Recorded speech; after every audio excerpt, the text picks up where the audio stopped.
Hi guys, it's Cheyenne, and today I'm going to be explaining quantum mechanics to you, so let's start.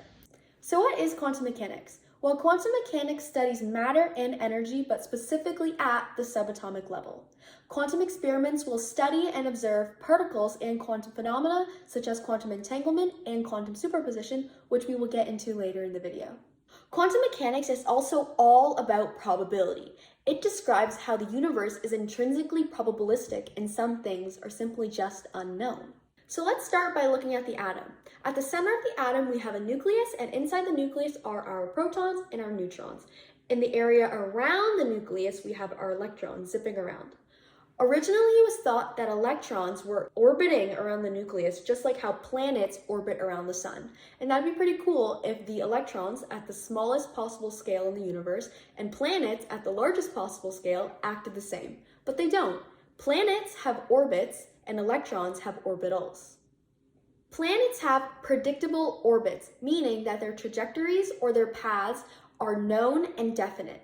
Astronomers can accurately predict how fast a planet will be going and where it will be at a specific point in time.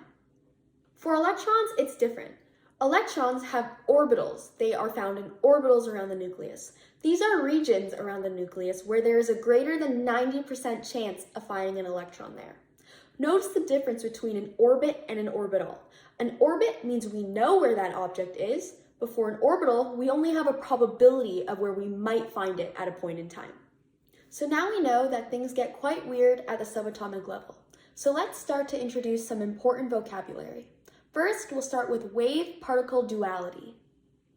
This means that particles act as waves and waves act as particles.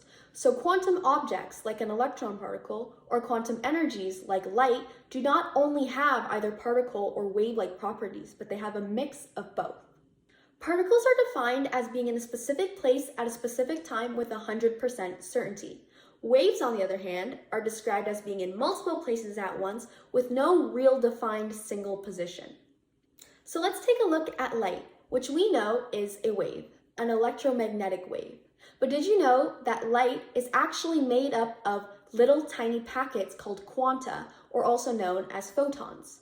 So now we know that light is an electromagnetic wave, but it is also made up of tiny little particles called photons. This is an example of wave-particle duality. So now we know that light has wave-like properties and particle-like properties, but whether it exhibits wave or particle properties depends on measurement. When I say depending on measurement, I'm referring to whether the wave function that describes the system of light is still intact. I know that was a mouthful of words, so I'm going to explain everything I just said. So what is a wave function?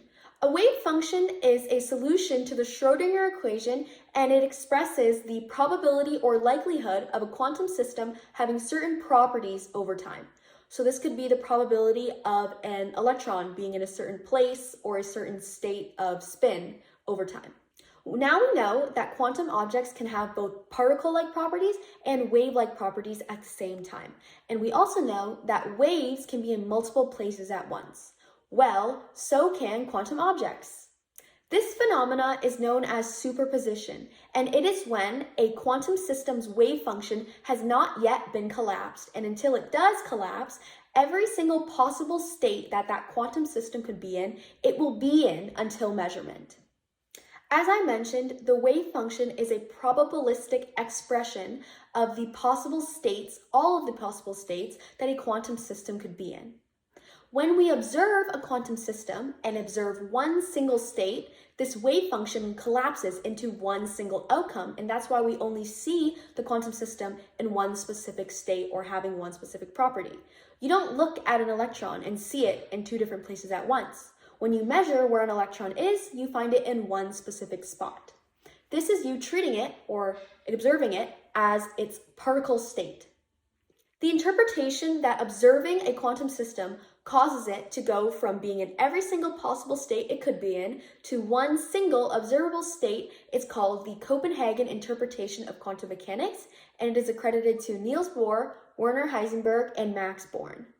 Speaking of Heisenberg, an important principle that governs quantum mechanics is the Heisenberg uncertainty principle. The Heisenberg uncertainty principle states that the more we know about a particle's position, the less we know about its momentum or how fast it was going. So let's say we're studying an electron and we want to know where it is. Well, if we want to know its position, we should probably limit the amount of positions it can be in. So we're going to narrow down the space or the region that the electron is in. So now we know where it is. We know that the electron is somewhere in between my hands. But since we narrowed down the amount of space that the electron could have so we could know where it is, we don't know how it's moving anymore because we haven't given it any space to move at all. That's an example of how the Heisenberg uncertainty principle can be pictured.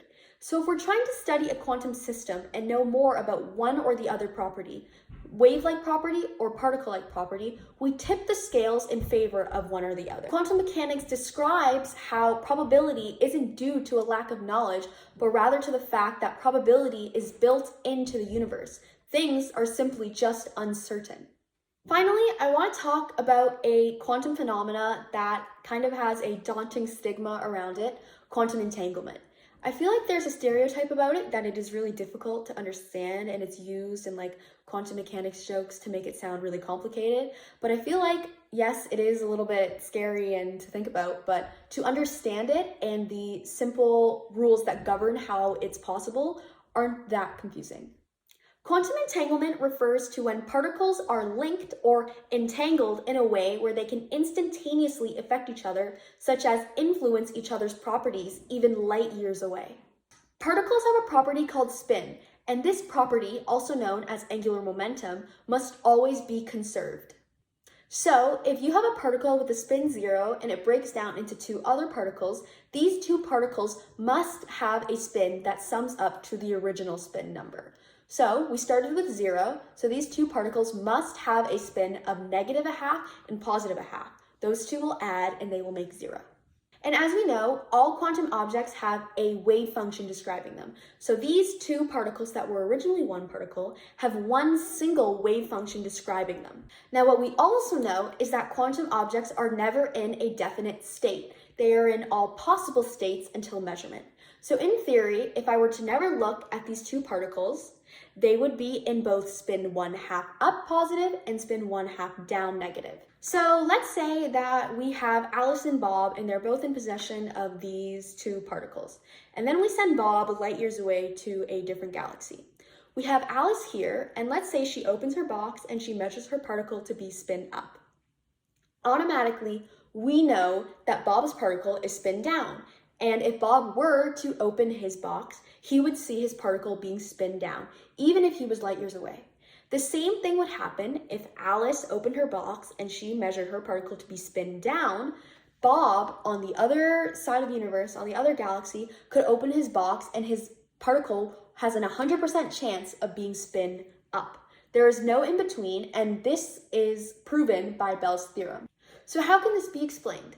Well, we have to stop thinking of the particles as two separate objects. Remember, these are two separate particles, but they were born from one single particle and are still being described by one single wave function, as if they were only one single quantum object. We also have to remember what the wave function actually represents. Before it collapsed, it represented all the possible states or outcomes that the quantum system could have. Well, what's our first outcome? I could have the upspin and the person on the other galaxy could have the downspin. What's our second outcome? I could have the downspin and the person on the other galaxy could have the upspin. Either way, whenever I measure it, I open my box, I see my particle, and I collapse the wave function. Either way, it was going to collapse into one or the other outcomes because we know that a wave function, when measured, collapses down into one observable outcome, one of the possible observable outcomes. We just discussed the two possible outcomes, so when I measure it, it is going to collapse into either me having the upspin or the downspin. No matter what it is, the spins are always just going to be opposite. So no matter how far the other person went, what galaxy they went to, whatever, it was always going to end up with us having opposite spins because we know that this is a quantity that must be conserved and there were only two possible outcomes to begin with. Okay, that's my explanation, and that's my explanation of quantum mechanics. I hope you found this helpful. I know that quantum mechanics seems like a really daunting topic, and I hope that I made some things more clear. Thanks for watching.